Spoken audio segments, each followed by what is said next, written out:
Voilà. Bonjour les amis, bonjour ceux qui nous verront ou nous écouteront sur écran. Je pensais qu'on aurait Sylvain comme la dernière fois. Non, il est retourné aux États-Unis, mais puisqu'il ne se manifeste pas, mais il est je crois, à 7 h du matin, là où il est. Hein. Oui. Donc peut-être laissons-le dormir. Quant à Jean-Louis, il vous a fait un petit mot, son chirurgien a déplacé un rendez-vous, enfin bref, alors qu'il est à Saint-Cloud, donc au retour ce sera certainement trop tard. Voilà.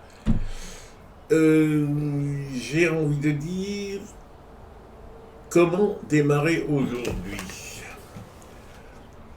Je vous avais proposé, si vous étiez d'accord, qu'aujourd'hui ce serait péché originel et que l'histoire du pardon, on lui réserverait une séance, parce que c'est quand même enfin,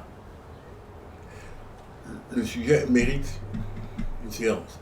Donc aujourd'hui, péché ou péché originel, parmi tout ce que la littérature que je vous ai envoyé voir, quels sont les points que vous aimeriez qu'on revoit ensemble ou sur lesquels on échange aujourd'hui. Alors, on va faire un tour de table pour avoir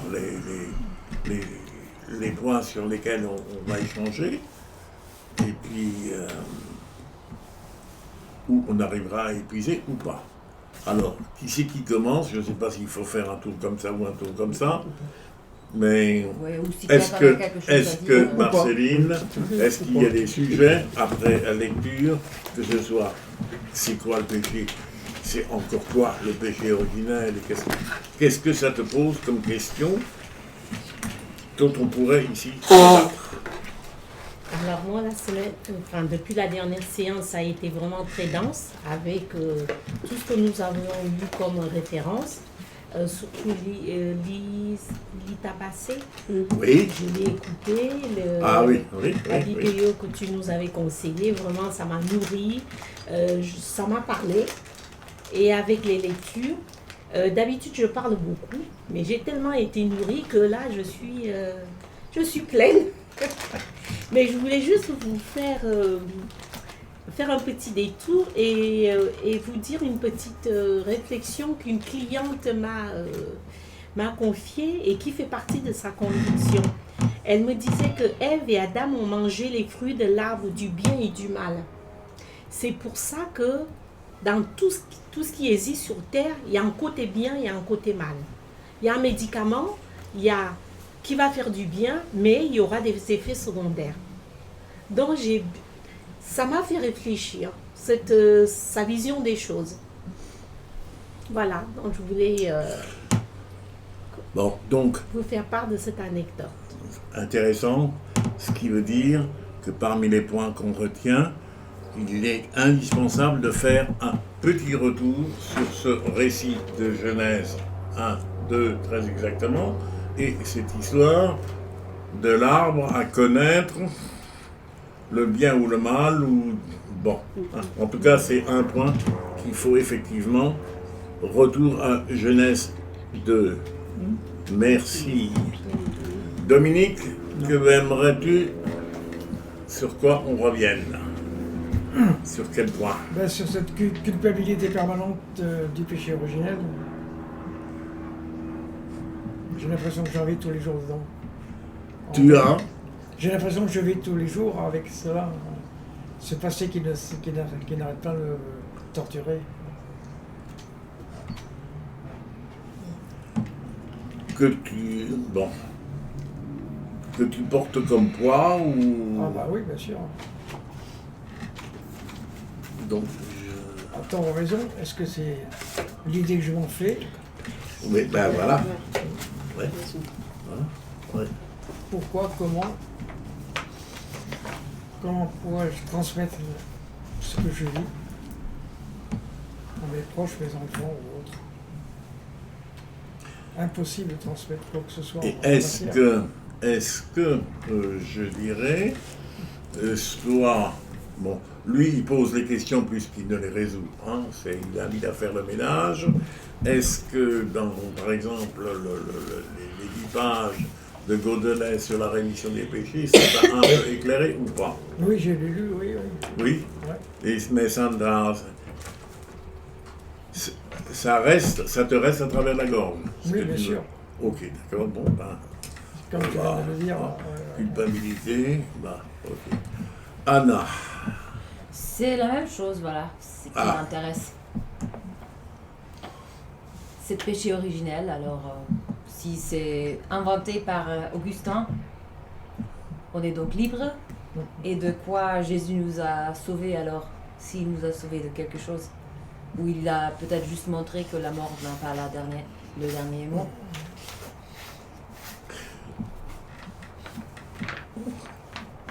S'il était homme, il avait un conscient et un inconscient. Mais conscient ou inconscient, le péché originel, il ne savait certainement pas ce que c'était. En tout cas, si nous en croyons dans les Écritures. Mais c'est de l'humour noir. Hein? Donc effectivement, bon, ok, péché. Oui, moi je comprends pas que donc c'est Augustin qui a mis ça en route, hein, en 400. Donc ça fait 15 siècles. Et je comprends pas. Et puis bon, d'après Borloo, c'est tout un enchevêtrement. C'est un peu un château de cartes. Donc où il y a les limbes, les gosses qui ne sont pas baptisés. Et puis voilà, ils essaient de bâtir ça. C'est très fragile. Mais ça dure depuis 15 siècles. Et encore, étant jeune, et encore il y a pas longtemps, c'était ancré, le péché originel. Je vois mon fils, il a baptisé ses filles à cause du péché originel. C'est pas, voilà, c'est, à la limite, c'est pas... On n'y croit pas trop, mais on ne sait jamais. On ne sait jamais, donc, voilà. C'est une assurance. C'était plus pour l'assurance du péché que le baptême, ou vraiment... là, c'est... Et puis moi, depuis toujours, j'étais élevé comme ça, quoi. Oui, catéchisme et tout. Voilà, je comprends pas qu'un truc aussi fragile, c'est duré aussi longtemps, et voilà. que ce soit perpétué. Alors c'est peut-être aussi à qui ça profite. Moi d'après moi, déjà la religion, elle a été faite pour pallier à ce que la loi n'arrive pas à faire. Mettons, on dit, si tu meurs, si tu tues quelqu'un, tu as perpétuité, occasion de prison ou la peine de mort. Bon, il y en a, ils s'en foutent.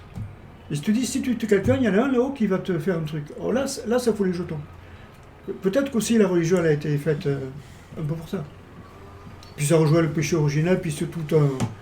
Voilà, chacun invente de sa sauce. Hein. Parce que si tu prends la Bible, il n'y a pas de purgatoire, il n'y a pas tout ça, quoi. C'est que les mentions. Bon, écoute, c'est pas aujourd'hui qu'on va, mais tu as mentionné purgatoire. Les lèvres. Le mot a été dit. Ok. Je le note parmi les... Blandine. Pardon. Je dirais que, à propos du péché originel, eh bien, ça me rappelle un bon moment où, au tout début de notre rencontre, tu m'as dit, mais au fait, pour toi, c'est quoi le péché? Et pour moi, c'était la liste de ce que je débitais quand j'allais à confesse. Hein? Donc déjà, tu m'éclairais un petit peu en me disant, non, c'était dans les années 90, tu sais, quand on était jeunes. Mais, comment? Tout ça, ça me fait réfléchir et j'ai été très marquée que quand j'ai eu la chance de rencontrer la première fois un pasteur qui me voulait du bien, puisque c'était pour préparation de bénédiction de mon premier mariage, elle m'a dit, vous êtes terribles les catholiques, vous dites jamais les versets en entier. Et elle disait, aime ton prochain. Et le vrai verset, c'est aime ton prochain comme toi-même. Donc le petit bout tronqué là, eh ben, si on me l'avait dit plus tôt, j'aurais pas perdu autant de temps. Bon, passons. Mais là, je me dis que on a beaucoup travaillé et discuté sur Jésus est mort pour nous. Mais est-ce qu'on ne pourrait pas dire aussi avec la même force qu'il est ressuscité pour nous? Et est-ce que c'est pas aussi tronqué l'histoire et la continuité, la continuation. Oui, mais là, le but, c'est de nous culpabiliser un peu. Non, mais je pense pas que c'est le dessein de Dieu de nous culpabiliser. Non, pas de Dieu, mais des religieux, Mais oui, mais tout le... la foi, pour moi, c'est les quand hommes. même quelque chose qui a trait plus à ma relation à Dieu qu'à un clergé, qu'à une institution, qu'à d'autres hommes, avec les limites qu'on a tous. Pas forcément les mêmes. Tiens, c'est peut-être Sylvain. Eh oui, c'est Sylvain. Eh ben, Allez, le micro. Salut. Sylvain. Salut. salut à toi. Eh ben, On a mangé toute la tarte. Ça va. oui, on vient à peine de commencer. On va mettre un... D'accord, donc j'arrive au bon moment. On va Oui. dire. On démarre. Eh bien, ravi de vous attraper. Un petit clin d'œil à Jean-Louis, qui connaît bien cette formule. Voilà. Alors, je reprends, puisque tu arrives, le tour de table que nous sommes en train de faire, c'est poser à chacun, à la suite des lectures partagées, quels sont les points concernant péché originel, mort, résurrection, quels sont les points sur lesquels il faut que nous revenions et que nous en parlions et que nous échangions entre nous. Alors, est-ce qu'il y a des points ou est-ce que tu veux qu'on poursuive le tour de table, de te donner le temps de réfléchir 2 minutes, puisque là, on te cueille comme ça, à la descente du lit, ou est-ce que immédiatement tu as quelque chose à nous proposer? Non, pas spécialement. On a eu quand même pas mal de lectures là récemment, donc il y a quand même des points qui sont clairs, relativement, je pense. Qui sont clairs Et ou on qui peut se sont peut-être- clarifiés? On peut peut-être dire un petit mot sur le péché originel, D'accord. qui est le sujet du jour, je pense, parce que... Oui, tout à fait. Voilà, alors je sais pas si on a déjà commencé à faire des remarques là-dessus. Oui, oui. Oui, oui, non, mais on note et on Voilà, poursuivra. voilà. Ok, Voilà. bien. Bon, on continue. Oui. T'avais fini? Oui. Oui, tu avais fini? Oui. De toute Ah, façon, non. J'ai un peu perdu le fil. Non. C'était la notion de... Alors juste pour Philippe, notre spécialiste de la technique, il y a des gens, il y a le son qui baisse un peu quand c'est Jean-Philippe qui parle et Blandine. Ah, Oui, ouais. mais c'est normal. c'est normal, c'est normal. Ok. C'est normal. Ouvre tes oreilles. On va essayer de parler Non, mais plus parce avec que le téléphone. Le micro, il est là. Ah, Ouais, d'accord. donc Ah, c'est... bah voilà, Bah, oui. Ah, il faut qu'on tourne le téléphone. voilà. Oui. Là, ça va aller mieux. Là. Ah oui, peut-être. Tu nous entends mieux là, hein? C'est mieux? Voilà, là c'est mieux. Ah bah voilà. Bon. Écoute, pour moi, il y a plusieurs niveaux au questionnement qui m'habite à partir de ce livre que nous lisons ensemble. Le premier niveau, c'est au niveau de la solidarité. Maintenant, il y a de toute façon, humainement, une solidarité qui nous unit. Et tout à l'heure, on y faisait allusion. Quand un médicament arrive, il a ses effets positifs et il peut avoir des effets négatifs. Le progrès que l'homme était capable de mettre en place a produit des effets positifs dans notre monde et en même temps, quelque part, aujourd'hui, certains pourraient dire, il a détruit aussi notre monde d'une certaine manière.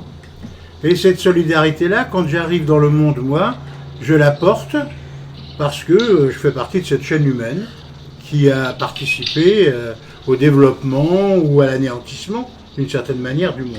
Voilà. Ça, c'est un premier point qui est facile à traiter. Bon. Quoique, ça soulève la question de la responsabilité collective et donc du péché collectif.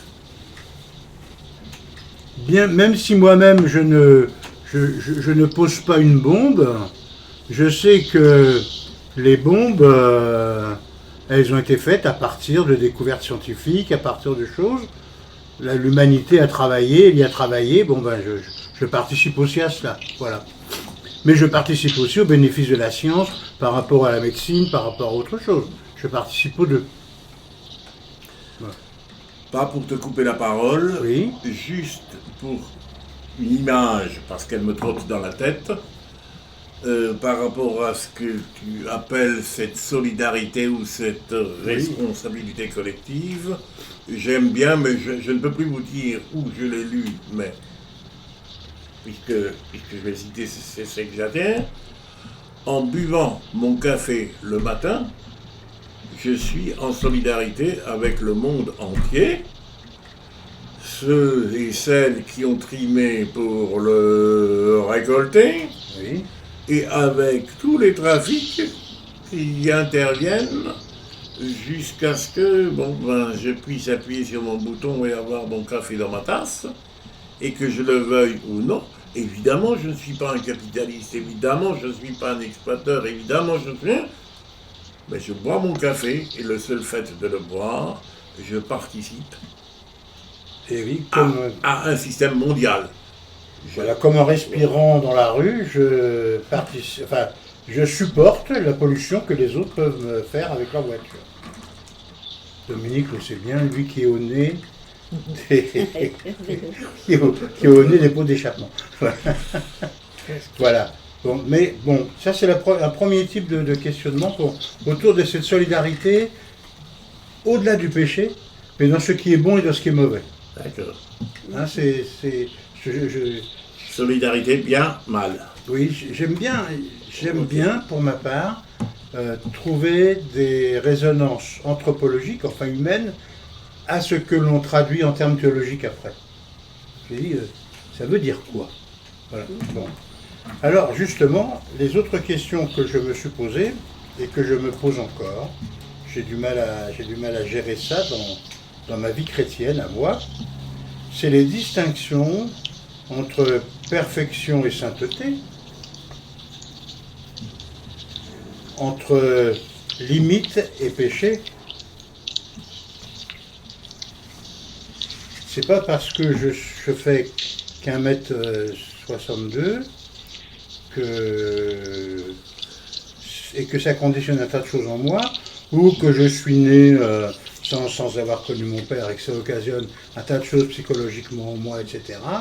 Et que cette psychologie peut être perturbée, que cette perturbation est de l'ordre du péché, même si ça me conduit à faire des actes qui ne sont pas toujours nickel.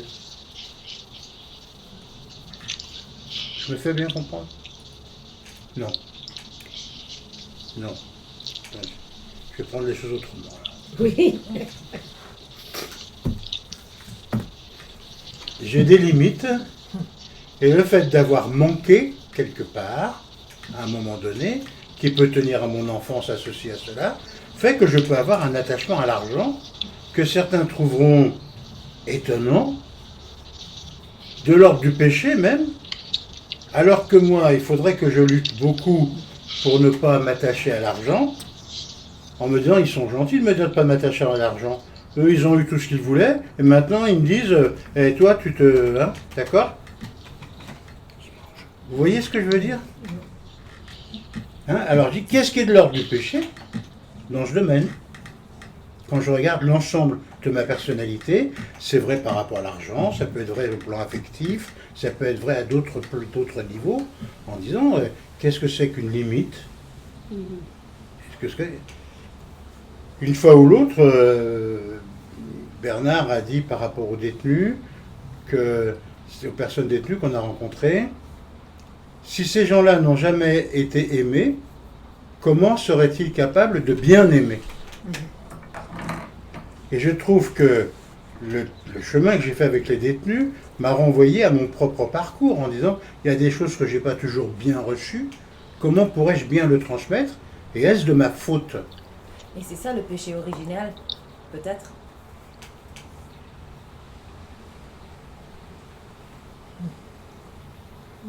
J'ai eu ici une fois un discours qui faisait référence à ça. Que par une naissance, qui n'est pas toujours une naissance dans les normes, dans les règles, d'un seul coup la société te regarde d'une certaine manière, et du coup la société me met dans une situation de coupable, alors qu'en fait tu te dis mais attendez, je suis coupable de rien, je suis seulement en train de traîner derrière moi une casserole que je ne pourrai jamais résoudre, parce que dans les faits objectifs, c'est comme ça et pas autrement. Les faits, je ne peux pas, moi, les inventer. Voilà, je fais référence, là, si tu veux, à l'absence du père. Tu vois ? L'absence du père crée un certain nombre de choses, et psychologiquement, tu es fabriqué autrement. Mais comme on pourrait dire, je ne sais pas moi, un Africain qui arrive en France et qui dit, mais attendez, vous êtes en train de me parler là de monogamie, de nanana, c'est vrai, mais attendez, quand je vois, enfin, c'est parce qu'on me l'a dit, quand je vois tous les mecs qui ont leur secrétaire, etc., ils sont pas polygames, pourquoi vous me parlez de quoi, hein? Bon. Tu vois, les conditions historiques influent aussi notre comportement, et notre comportement et entraîne une culpabilité qu'on se traîne. Je dis, mais j'en ai marre de cette culpabilité, c'est vraiment moi ou c'est pas moi, quoi. Voilà, culpabilité, responsabilité, enfin, ça engage tous ces débats-là, mon faux Bernard. On n'est pas dans le caca. Non, mais... Bon. Non, c'est... Vous voyez bien comment se pose la question de péché pour moi? Oui. On a des exemples quand même où on voit des phénomènes d'injustice de groupe, hein, un peu le même phénomène qu'a subi Jésus par rapport aux autorités de son époque, là, les autorités religieuses et politiques qui se sont acharnées contre lui, tout simplement parce qu'il avait un autre discours qui ne correspondait pas avec ce qu'ils attendaient eux.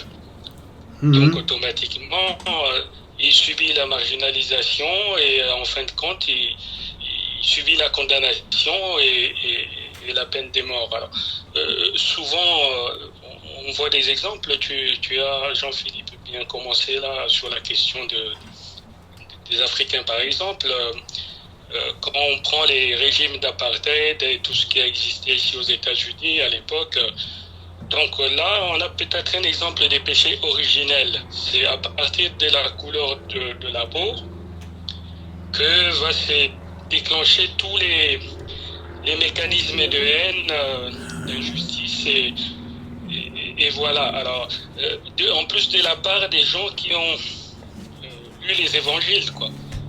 Donc c'est là où c'est un peu, même d'un autre côté, l'incompréhension. Pourquoi des gens qui ont suivi un peu les Écritures, où quand même il y a pas des messages de haine basés sur des critères de ce type-là, vont tous comme un train, comme un rouleau compresseur rentrer là-dedans. Voilà, donc je sais pas, c'est des choses quand même que je trouve assez compliquées et les chrétiens, comme on l'a répété la fois dernière, n'ont pas toujours été exemplaires par rapport à ce genre des situations. Bien. Bon. Je dirais ma contribution à moi. Ce qui me fait problème est implicite dans tout ce qu'on aborde. Donc je vais essayer de reprendre à partir de cela les points qui font qu'on traite en priorité. Donc, je crois que c'est relecture, il faut dire un mot, sur ce texte de la Genèse, puisque c'est là que prend apparemment racine notre problème. Qu'est-ce que c'est que, je dirais, ce Dieu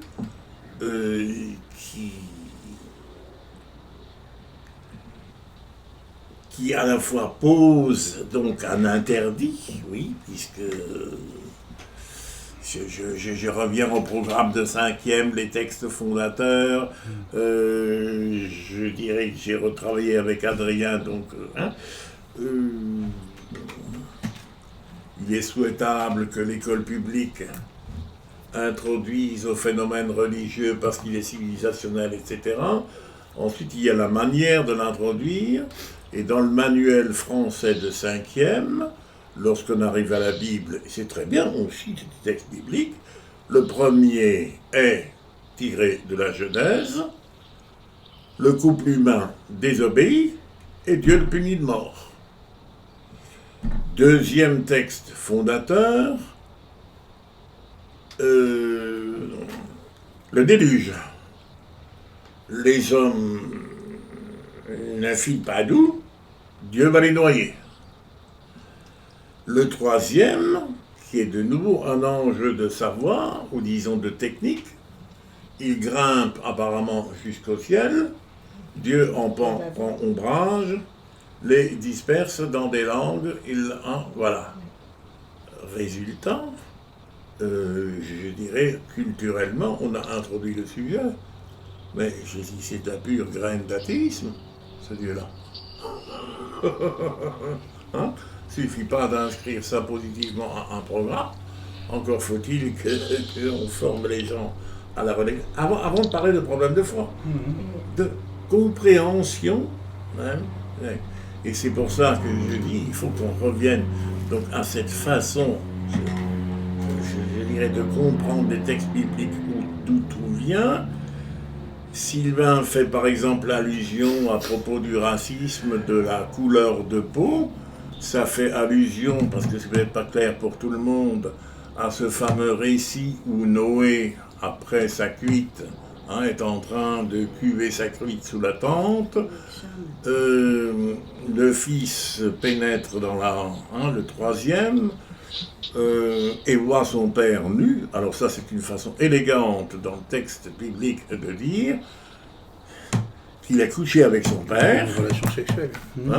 Donc, je dirais, il y a une affaire d'inceste.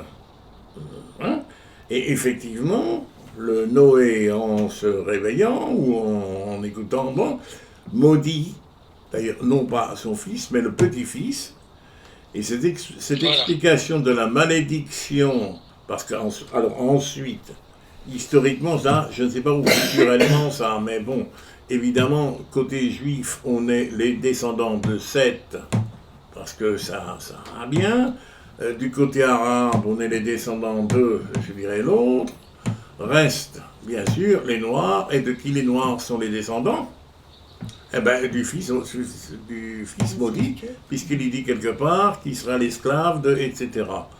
Et ces choses-là sont reprises dans la justification. Les protestants n'en ont pas eu l'exclusivité, mais ils ont bien utilisé ça aussi bien aux États-Unis que dans la conquête de l'Afrique du Sud. Je dirais la race maudite, et à laquelle, évidemment, nous sommes supérieurs. Bon, on ne va pas s'étendre là-dessus. Ce que ça pose comme problème, c'est quelle interprétation donnons-nous, quelle est notre manière de lire ces textes, qui sont à la base de tout ce que nous évoquons. Je peux intervenir une petite minute. C'est de dire... on revient à ce que l'on se dit depuis le début. Et c'est vrai qu'on aurait eu tendance à dire, lorsque je lis la Bible, il y a moi, le lecteur, et il y a le livre. Et on oublie de dire, mais il y a aussi l'époque et la culture dans laquelle le livre a été écrit. Et il ne faut pas qu'on s'imagine que ce livre est directement quelque chose qui me parle à moi. Il me parle à moi parce que cette révélation s'est faite à travers une époque et une culture, et pour répondre à des questions culturelles d'une époque. C'était pas comme pour Augustin, sa manière de parler du péché originel, c'est parce qu'il voulait régler ces problèmes fantasmagoriques qu'il avait là, avec les femmes, avec le sexe, etc. Il a dit, mais ça me vient de... C'est pas que moi, ça me vient de bien plus loin. Donc c'est dès l'origine qu'il y avait le péché par rapport à la sexualité, par rapport à tout ça. Et il nous a inventé ça. Enfin, voilà. Oui. On en reparlera. Mais Euh, je trouve que c'est très important de faire intervenir la culture. c'est très important. C'est essentiel. Alors là, je Juste reviens. un petit mot là. Oui, vas-y. Voilà. Ce qui me frappe, moi, c'est qu'à chaque fois, on oublie vraiment l'origine. Et on parle d'une autre origine, par exemple le péché originel. Bon, je vais passer très vite, mais le point de départ, c'est bien au moment où, au commencement était la parole, lorsque Dieu parle et crée. À ce moment-là, on nous dit tout est bon. C'est-à-dire que là, on atteint le niveau de perfection. Il n'y a rien de mal là-dedans. Ah, il n'y avait pas l'eau. Voilà. Oui, Donc bon, au départ, tout est, je dirais, entre guillemets, Ok, nickel. Sylvain, on revient à la façon de lire le texte. Effectivement. Hein. Ok. Je dirais, tu fais allusion à la toute première page de la Bible, et Dieu vit que cela était bon. C'est bien ça. C'est ça. Ok. Hein. Et avec cette particularité même, après la création de l'homme et de la femme, ou disons en finale, en résumé du boulot de toute la semaine, et il vit que cela était très bon. C'est ça. Et c'est clair que ce que nous avons, nous, sous les yeux, dès que nous tournons le bouton, c'est que tout n'est pas très bien là-dedans. Et qu'effectivement, il faut peut-être une explication. Je ferme la parenthèse, je reviens à notre texte biblique de base. Je dis, nous avons cette chance aujourd'hui d'avoir tous les éléments pour reprendre notre lecture de ces textes. Car c'est évident que ces textes sont des produits culturels qui commencent, je dirais, par utiliser une langue qui est ce qu'elle est. Et là, je reviens à la connaissance du bien et du mal. D'abord, connaître dans la Bible, c'est plus que simplement intellectuel. Hein, ça suppose, je dirais, un vécu derrière.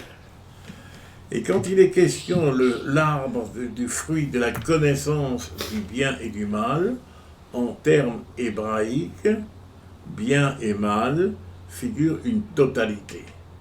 Celui qui connaît le bien et le mal a réponse à tout puisqu'il connaît. Et on voit tout de suite l'actualité. Qu'est-ce qui est connaissable? Toi, je te connais. Je suis tout de toi. Ben ça y est, c'est classé, d'accord? Cette prétention du tout, de connaître du tout. Et là, alors, façon d'interpréter le texte, de Dieu, sur cette page-là et dans ces noms, donne la vie, donne la nourriture. C'est-à-dire la vie qu'il crée, il l'entretient. Et tout est apparemment à la disposition de ce Adam, puisque Ève va apparaître là-bas, enfin juste après. Tout est à la disposition de cet Adam. Tu mangeras de tout. Et là, je prends la traduction de Bain-Marie, mais tu ne mangeras pas le tout. Interprétation cette fois, tu ne me boufferas pas moi. Il y a une limite. Et la limite est une sauvegarde. La limite est une protection. Car là où il n'y a pas de comme limite, l'interdit. Et oui, car là où il n'y a pas de limite, il n'y a pas de rapport à l'autre possible. À partir du moment où je te dis je te connais, et où évidemment, c'est pas du jeu de mots, c'est je suis sûr, bah t'as plus droit à la parole, excuse-moi. t'as plus le droit d'être. Pardon Bernard, là tu as dit que tu mangeras pas moi, tu fais référence à l'arbre, Aux dans fruits, le paradis, tu mangeras de tous les arbres, sauf moi. sauf de celui-ci. Et c'est comme si Dieu disait que tu me manges pas moi. Oui. Tu C'est n'auras comme- pas barre sur moi. Comme nous aussi, nous devons dire à ceux que nous aimons, on peut être en contact, mais tu vas pas me manger parce que à partir de là, c'est l'abusion. Eh ben, on y est en Je plein. me demande si tu n'es pas en train de parler un peu du péché. C'est marrant, je ne l'avais jamais exprimé comme ça. Tu vas pas me bouffer, quoi. Oui. Tu vas pas me bouffer. Tu vas pas bouffer ma liberté. C'est ça. J'ai le droit de ne pas être exactement ce que tu crois que je suis. C'est mon jardin intérieur, je me le garde, j'ai pas envie que tu rentres là-dedans et que tu viennes me foutre le bordel. Et c'est pire que ça, mais c'est que tu décides. Oui, que tu décides à ma place. Je te connais, donc c'est moi qui décide qui tu es. Parenthèse, on va y revenir. Hein? Et Toute une partie de notre exégèse, parce qu'on prend le scénario à la lettre, et Dieu lui amène Ève, et Adam qui se réveille, parce que bon, effectivement, dit « Ah, celle-là est vraiment chair de ma chair ». Et dans combien de prédications s'extasie sur ce Adam, plein d'admiration, sauf si on se met à creuser, mais là, il faut attendre l'invention, je dirais, de la psychologie ou de la psychanalyse. En fait, c'est Adam qui parle, Ève ne dit pas qui elle est, et le texte biblique ne lui demande pas. Ça nous arrange. Et pour quelques siècles à venir, et nous y sommes encore, Ève est ce que dit Adam.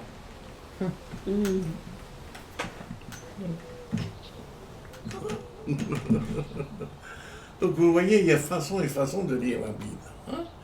Mais ça, c'était voulu par celui qui l'a écrit. C'était surtout dans le contexte historique. Oui, c'était comme ça. Le monde a été comme ça. À ce moment-là, oui. Alors, nous savons aujourd'hui, je dirais si on prend nos arrière-grands-parents, parce qu'en plein 19e, là, bon, tout ça historiquement, je dirais, la compréhension se fait dans une histoire. Les débats commencent comme disent les psychanalystes, mais c'est Freud qui le premier formule la chose de cette manière-là. Bon, la découverte de Galilée, ou éventuellement de Copernic, pendant des siècles, pour ne pas dire des millénaires, l'humanité, ou au moins celle que nous connaissons, parce que là aussi il faudrait être modeste, hein, ce que pensent les Aztèques, bon, mais dans la tradition culturelle dans laquelle moi je suis né, l'humanité se pensait au centre du monde. D'ailleurs, le jour où ce M. Galilée ou Copernic, enfin, ou lequel de deux, etc., dit ce n'est pas le soleil qui tourne autour de la terre, eh bien, tous les connaisseurs de la Bible disent mais si, puisqu'il est écrit que Josué, le successeur de Moïse, a arrêté la marche du soleil pour finir la bataille. Donc, c'est tiré par les cheveux. Hein, et Galilée finit derrière les grilles. Et encore, il a eu de la chance, puisqu'il va passer sur le bûcher. Donc, première découverte de la modernité, l'homme n'est pas au centre. Ah oui, ça c'est très... Deuxième découverte énorme. Je peux. Oui. L'homme n'est pas au centre.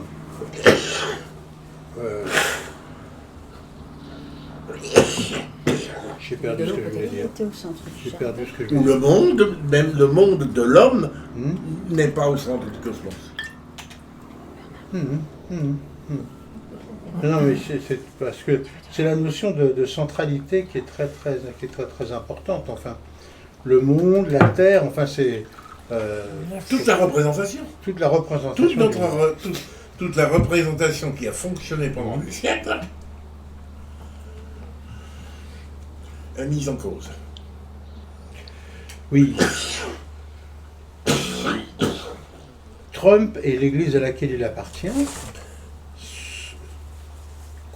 croient encore que la Terre est plate. Trump. Hein? Si, enfin, tu vérifieras. Oui, non, mais c'est ce qui s'est dit à la télévision. Mais il y a 10% à peu près de la population aux États-Unis qui est très dans le monde qui croit que la Terre. Mais qui continue à dire, c'est des églises qui se disent chrétiennes, mais qui continuent à dire le texte biblique est parole de Dieu. Et en fait, on a du mal à intégrer le lien, enfin, les coordinations entre la parole de Dieu et ce que ça veut dire pour l'homme, etc. Parce que, en fait, on a un décentrement qui se fait, et ce décentrement-là, la foi a du mal à le gérer. Il y a du mal, le décentrement, enfin, moi je pense particulièrement par rapport à tout ce qui est psychanalyse. On n'arrive pas à gérer ça, on n'arrive pas à avoir une parole là-dessus. On n'arrive pas à l'accueillir même. L'Église a du mal à accueillir. Par rapport à toutes ces questions de pédocriminalité, par exemple, c'est un progrès énorme que l'on puisse dire il faut qu'il y ait des psychologues ou des psychiatres ou des psychanalystes qui participent à la formation des prêtres. Jusque-là, et il y a une vingtaine d'années seulement que l'on dit les femmes qui ont fait de l'apologie ont le droit de dire quelque chose quand même dans la formation aussi des pasteurs de l'Église. Tu vois, on est encore resté sur des schémas qui fondamentalement nous habitent encore, quoi. Eh oui. Bon, première catastrophe. C'est l'ordre du sacré. Bon, donc, je dirais première catastrophe, Galilée. Catastrophe par rapport à nous. 19e siècle, deuxième catastrophe, Monsieur Darwin. Qui découvre l'évolution des espèces. L'évolution. C'est que, je dirais, le monde n'a pas commencé. D'abord, l'âge du monde. Et ensuite, l'humanité n'a pas commencé telle que nous la connaissons, mais est précédée par des milliers, des milliers, des milliers, des milliers. Bon, la vie commence avant l'homme.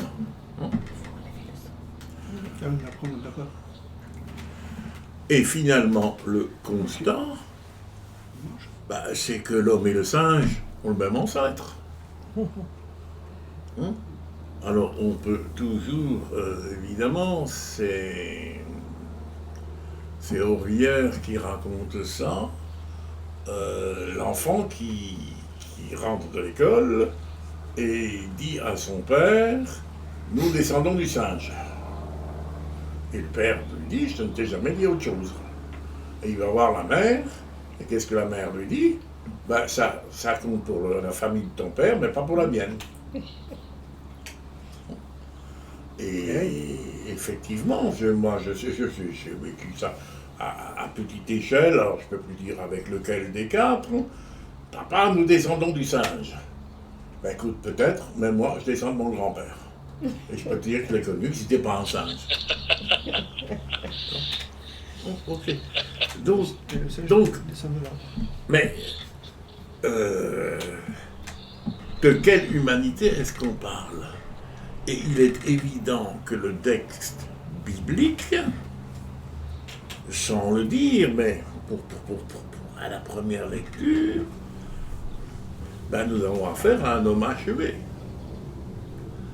Nous avons affaire à une création achevée, puisque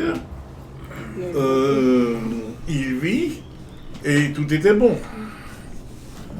Sauf qu'on oublie un peu que dans cette première même page de la Bible, Dieu ayant créé les animaux, leur donne à tous l'herbe. Il les nourrit tous. Et visiblement, il fut un temps où le crocodile, comme le etc., commençons par le lion, n'était pas carnassier. Puisque tout ce monde-là. Or, tout ça, c'est à cause d'Adam et d'Ève, va finir dans va créer une nature sauvage. Alors on peut s'en tirer comme s'en tirait, en rigolant d'ailleurs parce qu'il n'y croyait pas, un de mes profs de philo. Donc, Dieu veut la mort de la gazelle. Mais absolument pas. Il veut simplement la vie du lion. Mais le lion, pour vivre, il faut qu'il la bouffe, la gazelle. Alors, Dieu veut la mort de gazelle s'il a créé le système comme ça. Ben, la mort de tous, en fait. Parce que tout le monde est un prédateur. Ouais. Si on suit cette logique. C'est la question.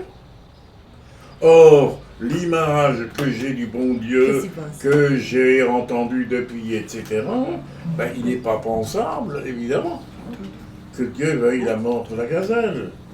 Donc, donc finalement, si aujourd'hui le lion bouffe la gazelle, c'est la faute du péché originel.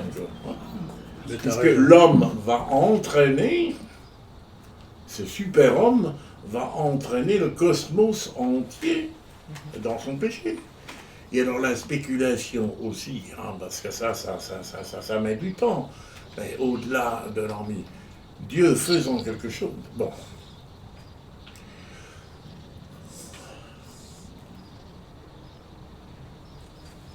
Là encore, je cite Orwell, la Bible est pleine de ratés.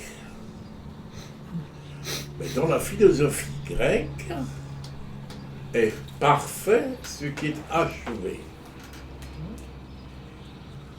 Donc si Dieu lui-même est parfait, il ne peut que faire du parfait. Il ne va pas faire de l'imparfait, du non fini. Or, c'est quoi la vie et c'est quoi l'humanité, sinon un perpétuel devenir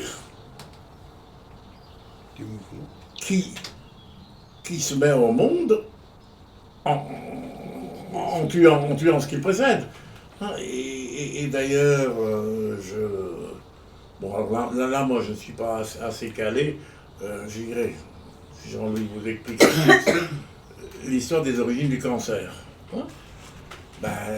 Il y a cancer quand les cellules qui doivent bouffer d'autres cellules ne les bouffent plus. Donc elles se multiplient, et qu'est-ce que ça donne? Ça donne les tumeurs.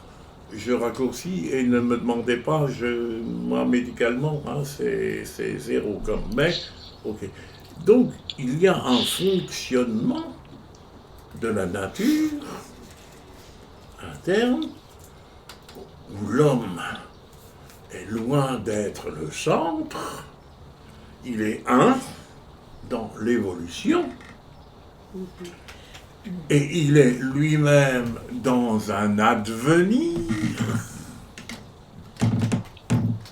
dans lequel il n'est le plus dépendant de tous les animaux. Un veau, le lendemain, quand il est sorti, ça je l'ai vu enfant dans l'étable, tient sur ses pattes. Et un petit homme, il met combien de temps? Si vous lisez Cyril Nick sur YouTube, c'est tout à fait intéressant. Le cerveau de l'homme ou de l'humain est totalement formé autour de 22 ans. C'est-à-dire que chacun d'entre nous est né arriéré. Enfin, d'accord. Chacun d'entre nous est né déficient. Arriéré. Il en manquait un peu, quoi. On était livrés en kit. Tu n'étais pas En devenir, le cerveau, en devenir. Tu n'étais pas d'accord avec les gazelles? Qu'est-ce que tu voulais? Non, je n'avais jamais Pensez ça. pensé le raisonnement comme ça, quoi, en disant Dieu, parce que j'ai du mal, je sais pas, qu'est-ce qu'on dit exactement quand on dit Dieu créateur? Voilà. Tu vois, je ne vois pas Dieu dans son atelier en train de fabriquer une petite gazelle. Ben, c'est comme ça qu'on a représenté. Tu vois, et du coup, quand on me dit Dieu a voulu la mort de la gazelle, je me dis attends, mais lui, il est quoi Dieu par rapport à la gazelle là? En fait, est-ce qu'il a créé? Mais la gazelle, elle vient d'où? La différenciation des espèces, ça tient à quoi? Enfin, on pose un tas de questions qui sont des questions scientifiques en même temps. Ah oui, c'est... Mais puis la mort, elle fait partie de la vie. Ah, Il fait un être. Il le fait de la vie à la mort. Il ne le fait pas éternel. Après, il y en a qui c'est pour ça que la mort comme une punition, c'est insupportable. Oui, alors que ça fait partie intégrante, on n'y réchappera pas. Hein. Mais de là quand même à ce qu'un animal tue un autre avant son terme, c'est peut-être pas sympa. Quoi. Bon, alors, oui, simplement, je dirais par rapport au lion qui bouffe de l'herbe, il y a, à l'approche de Noël, tous les ans, nous lisons dans un autre texte que le loup paîtra avec l'agneau. Mais ça devrait nous mettre la puce à l'oreille, parce que dans le texte d'Ésaïe qui est repris là, c'est vu dans un avenir.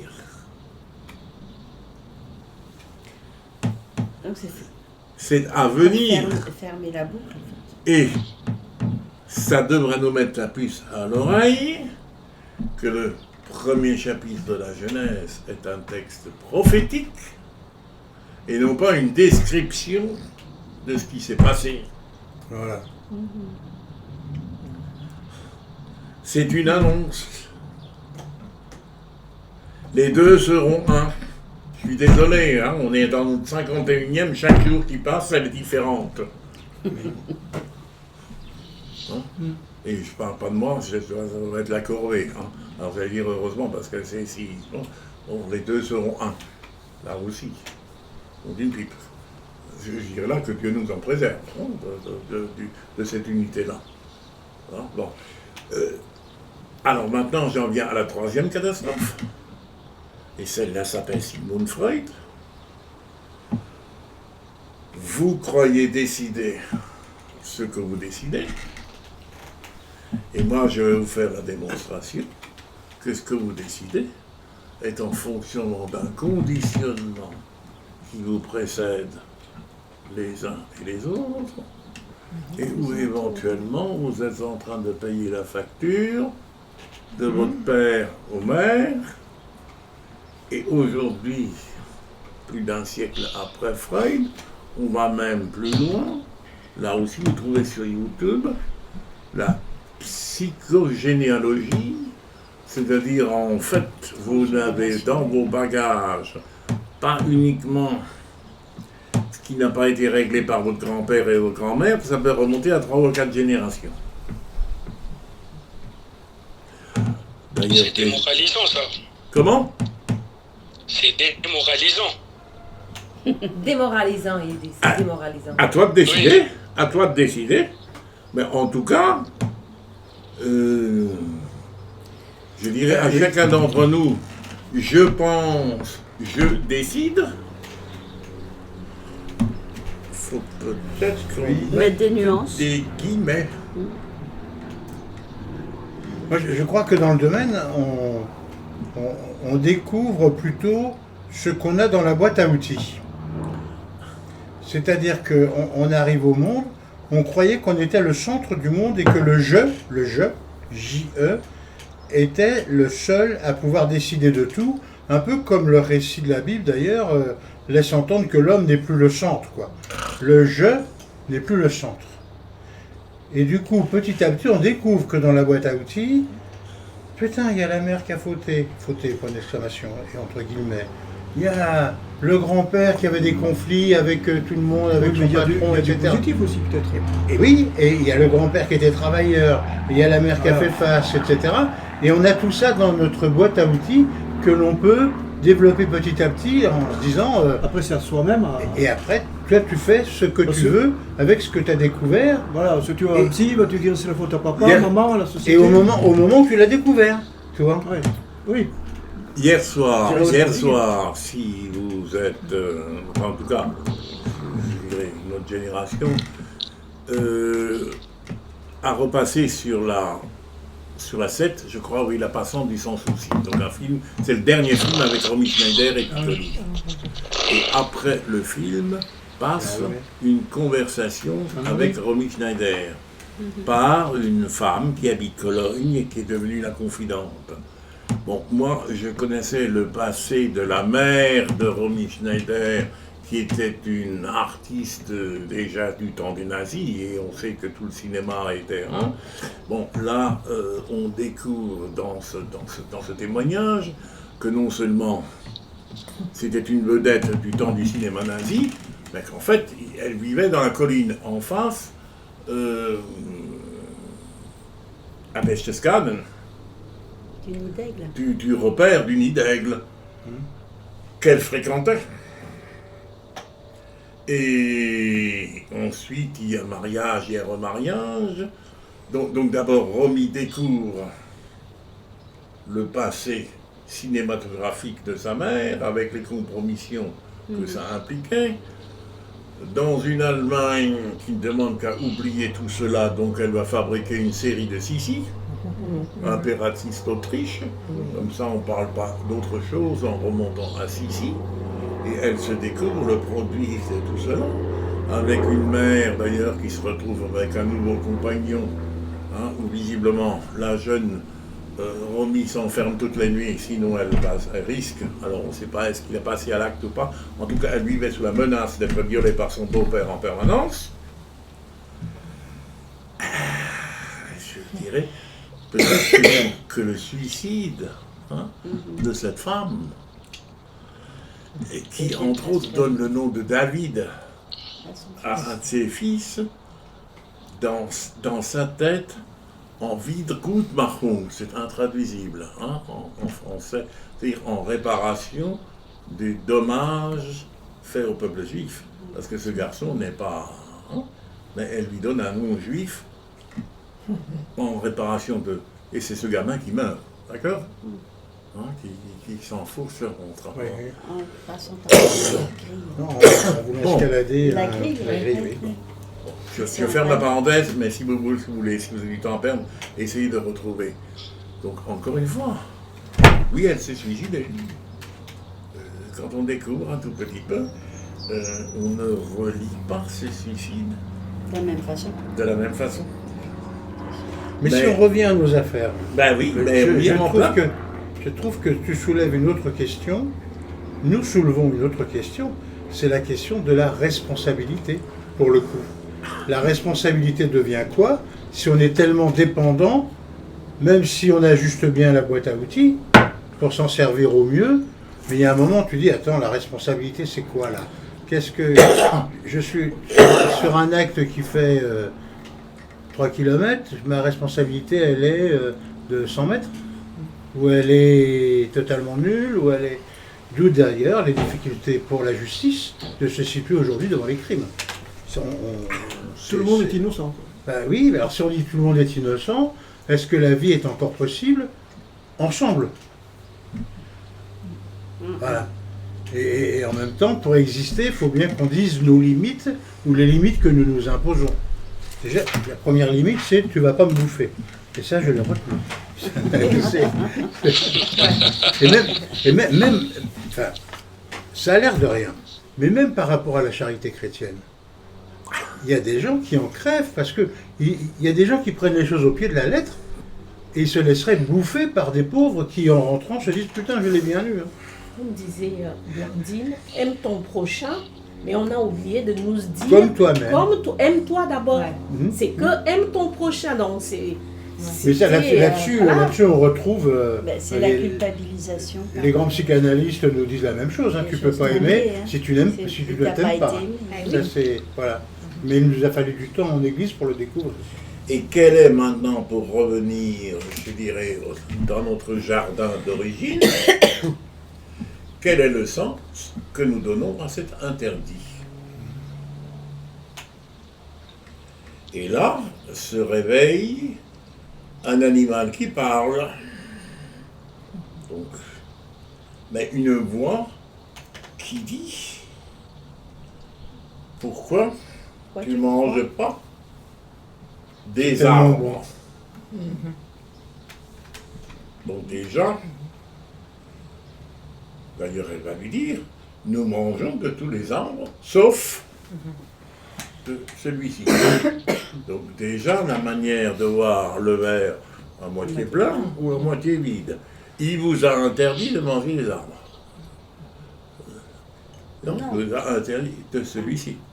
Ben oui, mais comme celui-ci, j'ai pas le droit, ça me paraît plus important que je peux manger des 99 autres, mais c'est le 100e qui m'intéresse. Et celui-là m'est interdit. Et pourquoi est-ce qu'il t'est interdit? Eh bien, parce que Dieu a dit, si vous mangez de celui-là, vous allez mourir. Mais non. Dieu a peur que vous deveniez comme lui. Qui croit? Théologiquement, petite remarque. Par la mort du Christ, dans la mort du Christ, nous devenons fils de Dieu.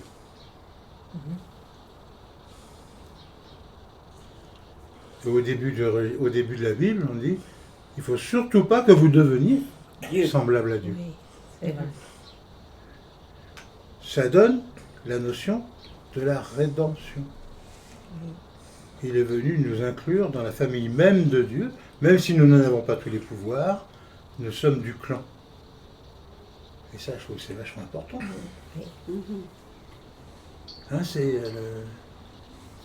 enfin, je crois, enfin, Ah bah, ma théologie, elle est là.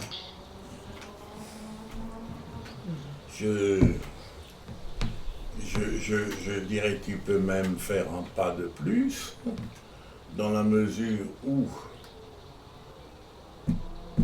ce Adam, parent des animaux, puisqu'ils sont nés le même jour, hein, c'est le 6e. Le matin, il crée les animaux, l'après-midi, l'homme et la femme. C'est qu'il y a une parenté quelque part. D'ailleurs... Oui. D'ailleurs, on en a usé. Okay. Hein, bon, ok. Si Dieu est Dieu, est-ce que ce couple avait possibilité de devenir ce que tu dis, fils, fille? Oui. Alors, effectivement, dans une pensée théologique où ce couple était créé achevé, avec tout le savoir, bon alors là il faut prendre les auteurs du Moyen-Âge, parce que Adam et Ève savaient tout, bon, donc du coup, je dirais, leur péché devient une énormité d'orgueil. Ben, ça ne pouvait que se finir par une condamnation à mort. Irénée, au début, entre le 2e et tout le début du 3e siècle, réfléchit en disant, mais Adam, c'était un enfant. Bon, il a brûlé un interdit, mais quel enfant ne brûle pas un interdit? Et d'ailleurs, ça se terminera par, il est chassé du paradis pour être remis sur la route du paradis. Seulement, Augustin, lui, il a un passé un peu plus agité. Hein? Il est fils de grands fonctionnaires romains. Il a une vie sentimentale assez agitée.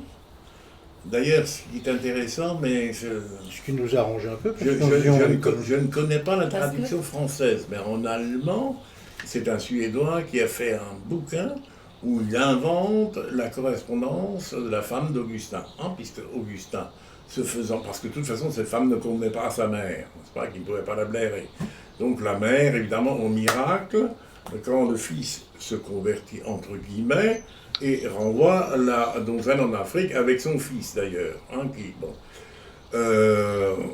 donc en fait, mais comme fils de haut fonctionnaire romain, de toute façon, c'est pas Augustin qui pouvait choisir sa légitime, il lui fallait l'accord de l'empereur, au moins du préfet.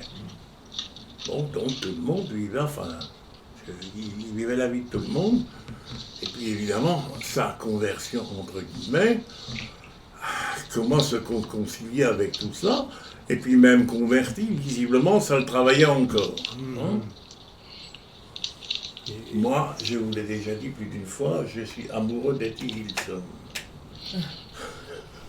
Et Etty Hillesum a cette page formidable dans son journal, où justement, elle se convertit en disant c'est quand même difficile certains jours de concilier Dieu avec son bas-ventre.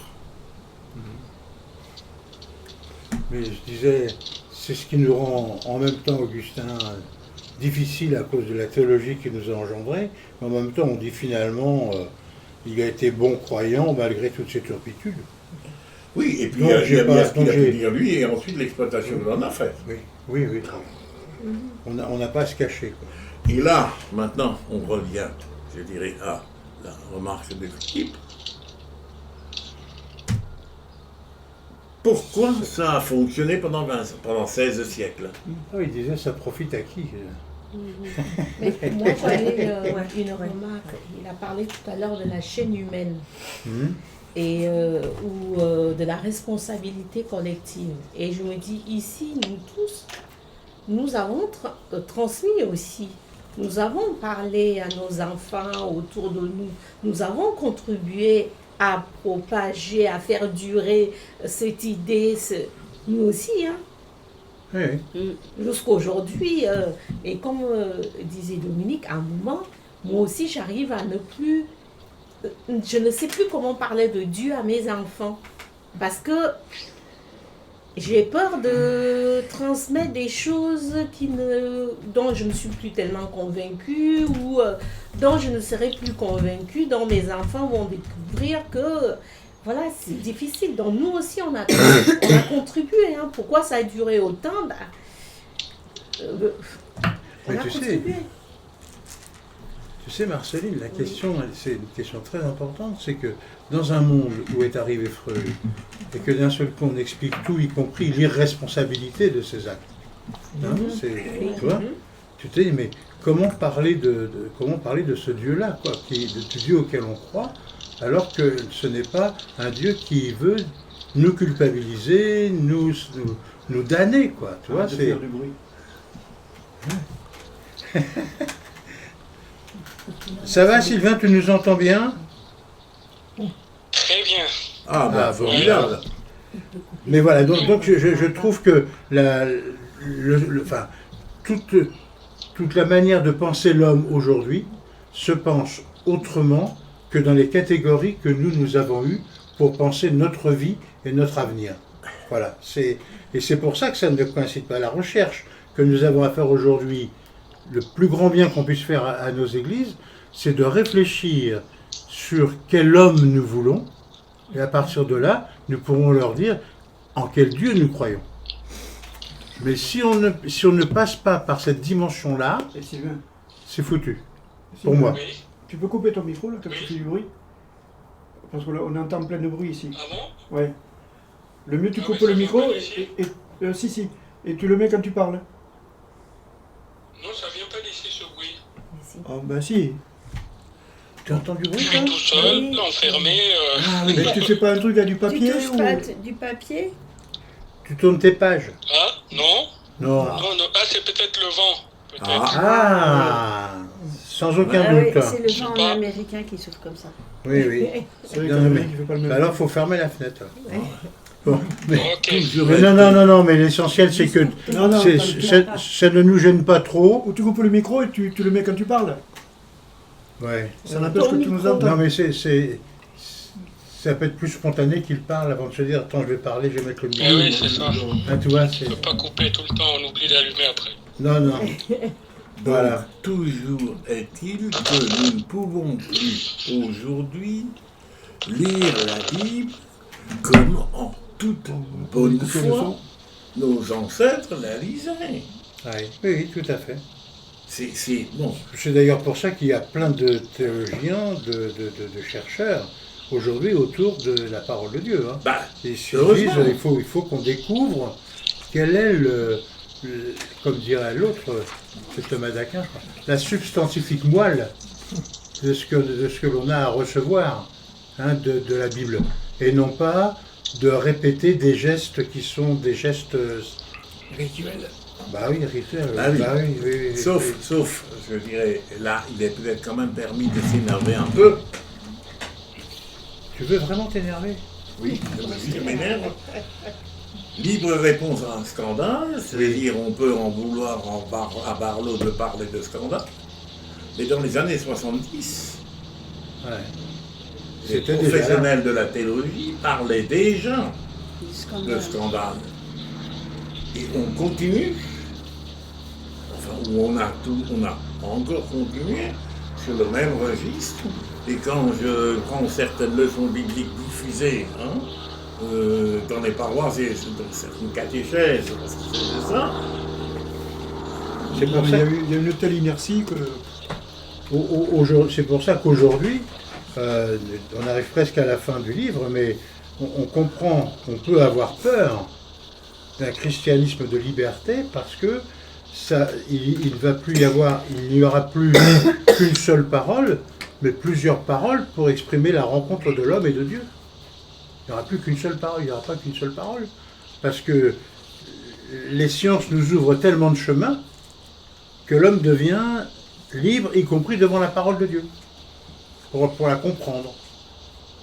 Oui, pour la faire sienne, quoi. Oui, voilà. Et en tout cas, moi, ce que j'ai envie de dire, c'est que quel que soit le métier que l'on exerce aujourd'hui, garçons et filles confondus, plus aucun ne peut dire aujourd'hui, à 45 ou 50 ans, je vis sur ce que j'ai appris au collège, au lycée ou même à l'université. Ah oui, ça. Sinon, on rigolonnait dans n'importe quelle boîte. Enfin, c'est... On va même à leur reprocher de rester trop longtemps dans la même boîte parce que ça ne leur a pas permis d'évoluer et de comprendre autre chose et de... Bon. Et nous voudrions continuer...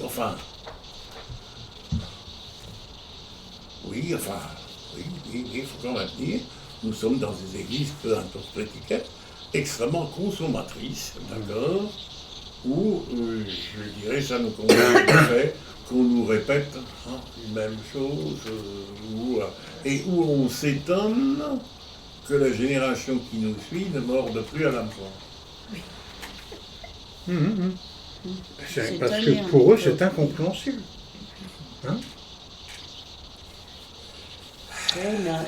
Sauf la différence, c'est que chez les évangélistes, notamment les fameux prêcheurs de chez nous, là, ceux-là, ils ont encore un discours plus décalé.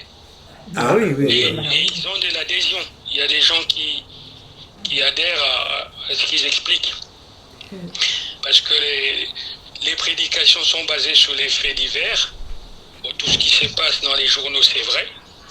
Donc, ça a tendance à faire croire aux gens que, effectivement, il y a une réalité. Donc, on essaie d'associer Dieu d'une manière ou d'une autre dans les faits, comme j'ai dit, les faits divers. Donc, en fin de compte, ça crée un environnement aussi bizarre. De mon point de vue. Mais voilà quoi. Comment ça se fait que là, ce discours-là arrive encore à accrocher et que nous, si on en était resté avec les théories des exégètes et spécialistes des siècles derniers, ça serait encore pire. Donc c'est pas normal que les choses soient figées de la sorte et puis que on empêche surtout aux croyants de réfléchir là-dedans. Oh, on n'a pas besoin de faire beaucoup d'efforts pour les empêcher de réfléchir. Propose-leur, regarde le succès que nous avons, Sylvain, en proposant ce que nous proposons. D'accord ? Alors, ce qui ne veut pas dire que nous, autour de la table, sommes les meilleurs, sommes les seuls. Absolument pas. absolument pas. Mais regardez, je dirais ce que... Hein? Mais bon. on est... Tu sais, Sylvain, moi je crois que il y a un certain nombre de personnes, de courants, je crois, qui en fait rassurent les gens, parce que si on prend la Bible du côté moral et que tu appliques les dictons ou les habitudes morales de la Bible dans notre vie d'aujourd'hui, les gens s'en contentent et disent « je sais ce qui est bien et ce qui est mal ». Or, aujourd'hui, on a passé 1h30 à se dire, mais finalement, quand on se met devant Dieu, qu'est-ce qui est bien, qu'est-ce qui est mal, au point qu'on puisse l'appeler péché. Tu vois ? Et c'est quand même devenir responsable de son existence, et ça, je te promets, j'ai 80 balais, je te promets que c'est fatigant. Et il y a des jours, tu as envie de dire, qu'est-ce que c'était bien quand on me disait ça c'est bien, ça c'est mal. Hein, c'est vrai. Être dans le troupeau. C'est se mettre un peu en marge. Mais en fait, ce que nous propose le Christ, c'est d'être des hommes libres, c'est-à-dire responsables, c'est-à-dire fatigués. De nous libérer, de devenir libres. Oui, de devenir. Oui, de devenir. Autant que possible. Oui, parce que... Et le devenir, ça veut dire qu'on va fouiller dans la boîte à outils en disant, mais qu'est-ce qu'il y a derrière? Et poser des actes responsables. Oui. Alors, par rapport à... Bon, alors Je vais être obligé de vous quitter. Oui. Mais je veux bien rester encore 10 minutes. On est à 1h15. On a 1h15 de transmission. Oui. Ah oui, donc on est bientôt à la fin alors. Bon, donc, vous voyez, là, je crois qu'on met les pieds dans le sujet.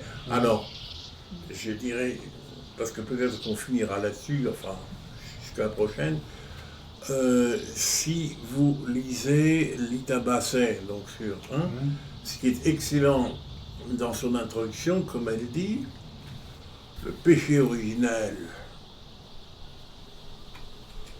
plus grand monde y croit. Mais nous continuons à croire en conséquences. Et les conséquences étant, bon, il faudra que je reprenne, je ne sais pas, il est sorti, la piètre opinion que nous avons est de nous-mêmes et de l'humanité. Et de nous-mêmes. En commençant par tous nos services éducatifs du 19e siècle, ou jusqu'au 19e inclus, et nos parents ont passé à la caisse, où le petit homme était un animal à dresser. À coups de règles, et d'ailleurs c'est écrit dans la Bible, qui est parole de Dieu, celui qui aime châtie son fils.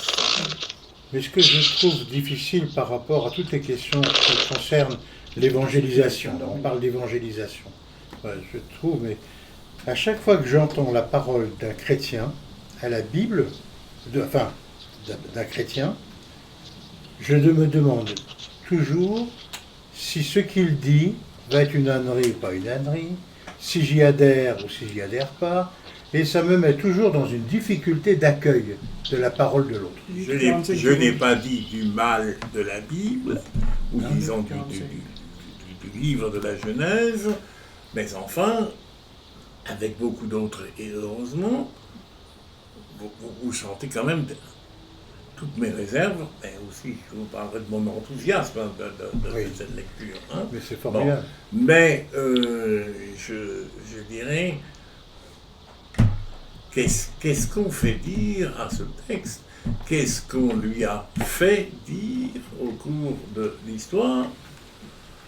Mais je reprends quand même la remarque qu'on avait faite tout à fait au début, que j'avais faite il y a 3 semaines, il y a 3 séances je crois, c'est de dire, n'oublions pas que nous-mêmes, quand nous allons aller lire la Bible, nous arrivons aussi, nous aussi, avec notre propre culture, et que ce que l'on dit aujourd'hui ne va pas être parole éternelle pour tout le monde. D'autres vont la relire aussi avec leur propre culture.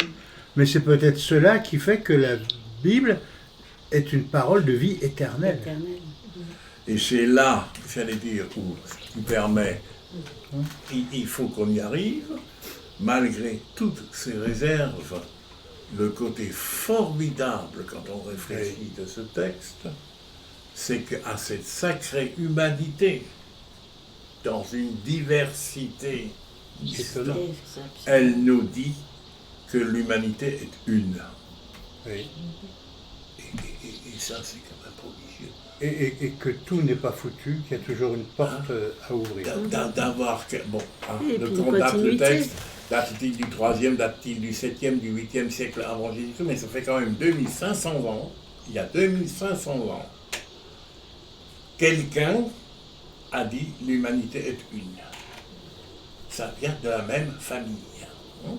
Quand vous pensez tout ce que, si vous prenez les cultures, aztèques, européennes, bonne route. Respire bien. À bientôt. À la prochaine. À bientôt. Oui. La supériorité que nous nous donnons les uns les autres sur la race, sur le pays, sur la classe sociale, Le sur... genre. Oui. Voilà, Tu vois, non, mais voilà. ce que tu dis là, c'est éclaire exactement ce que je tentais de dire. C'est-à-dire que aujourd'hui, par exemple, quand Bernard dit l'humanité est une, derrière il y a quoi? Moi, derrière, je dis, on est influencé par toutes les questions autour des migrants, autour de ces gens qu'on ne veut pas accueillir. Voilà le culturel qui nous fait interpréter qui nous fait rentrer dans la Bible, d'une certaine façon, pas interpréter, rentrer dans la Bible. Comme il était un temps au 19e, pour l'Église catholique, 18e, 19e, où la question était autour de la sexualité, de la famille, etc. Donc ils sont rentrés dans la Bible par cette porte-là. Et ça nous a occupé, nos catéchismes, nos sermons, etc. Voilà. Et il y a d'autres temps où ça va être l'économique. Voilà. Donc on est... Mais c'est pas vrai que pour la Bible. C'est vrai pour toute rencontre. Je rencontre quelqu'un, ça dépend de ce que j'ai vécu il y a 3 jours, sur la manière de l'accueillir, ça va dépendre d'un tas de trucs qui sont dans ma boîte à outils et que je n'ai pas répertoriés, etc. Et maintenant, parce que bon, là, par un, je dirais ce qu'on va remarquer aussi, c'est que dans ce fameux récit biblique, et jusqu'à l'expulsion du couple du jardin, le mot péché n'est pas utilisé. Le mot péché arrive la première fois dans la Bible quand Caïn fait sa crise de jalousie et que Dieu, qui ne boude pas, dit à Caïn, méfie-toi, le péché, souvent, est à ta porte et t'attend au tournant. Méfie-toi, résiste-lui. Là, le mot péché apparaît. Mais il apparaît comme effectivement une force extérieure à l'homme, tout comme apparaît ce serpent. Là aussi, hein, d'où vient-il? Adam était chargé de garder le jardin. Comment cette sale bête s'y est introduite? Comment ça s'introduit dans nos vies? Comment ça s'introduit dans nos vies? Eh oui, c'est une grande question. Hein? Alors, je crois que l'heure passant, il faut qu'on reste là-dessus. Mais j'ai envie de dire, il faut qu'on reprenne ça. Moi, j'aurais envie de reprendre avec vous, de reprendre avec vous, mais vous l'avez fait entre vous, excusez-moi, la lecture de Genèse. Vous l'avez déjà faite entre vous. Je n'étais pas là. Je n'étais pas là non plus. Mais j'aimerais bien, parce que c'est un texte qui est fondateur et qui, en même temps, est le plus souvent reconnu par les laïcs qui sont les plus laïcs, quoi. Non, et Dieu créa le monde, et Dieu créa la femme, etc. Et on nous l'envoie à la figure, tu vas quand même pas croire ça. Aujourd'hui, ça appartient, que nous le voulions ou non, à une culture, ou en tout cas à la culture occidentale. Hein? Et, c'est une référence. et là, comme dit Lita Basser, on ne croit plus le fait pur, mais les conséquences continuent à commenter notre quotidien. Ah. Eh bien écoutez, on va réfléchir un tout petit peu et c'est là-dessus qu'on va repartir, si vous voulez bien, la prochaine fois. Très bien. Qui est? Au revoir tout le monde. Eh bien, merci. Au revoir. Au revoir. Au revoir à tous. Là, Au revoir. Sois sage, hein, Sylvain. Au revoir. Au revoir tout le Sois monde. sage, hein, tu, et tu m'as manqué aujourd'hui. Hein. C'est bon?